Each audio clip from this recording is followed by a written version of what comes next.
Organizational power.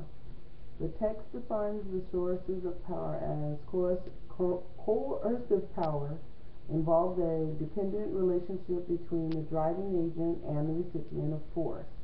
It derives from a threat, real or perceived, of punishment should the recipient of force not comply with the instructions or actual or perceived wishes of the driving agent. This is when a manager uses their position of authority to cause fear of retribution if the employee steps out of line. This would be authoritarian leadership in action. Do as I say because I say it. It may not be necessarily correct, but the employee is fearful of the consequences of their actions. Speaking from experience, it leads to stress and burnout for the employee. Legitimate power derives from authority and social and cultural norms. It involves loyalty, social rank, and the organizational hierarchy, so that the influenced individual believes the driving force agent's use of power is just and right.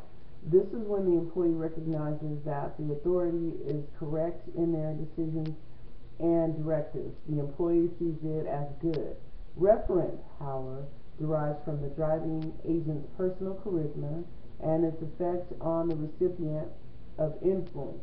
The recipient's attribution of prestige to the driving agents lead to a desire to please or emulate the agent. This is when the employee respects the power before them because they know that authority to be deserving of the respect that has been given. The employee has experience working with the authority figure and knows them as a just authority. Kleinreicher states managing is not instinctual. It has to be learned too, not just by saying it, but by being able to gain conceptual insight while doing it. Kleinkert, 2005.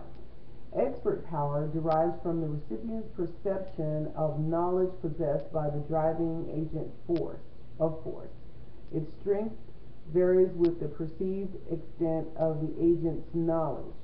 The employees respect the authority's knowledge of the situation and will not question it.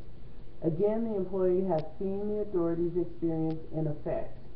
Management will be broadly defined as the art of coordinating one's work with that of others to create and develop outputs of value.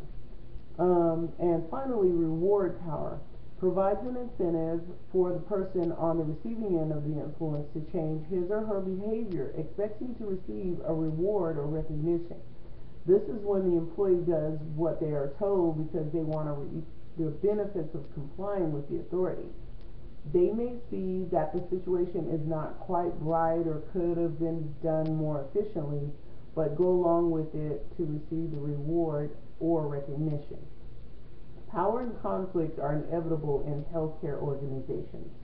Understanding power theory constructs a framework for behavior identification. Effective health organization managers can recognize and interpret the bases of power as well as the organizational politics and political gains of their organization. Frakes, 2014. The positive is knowing that you have power to affect the lives of those you lead.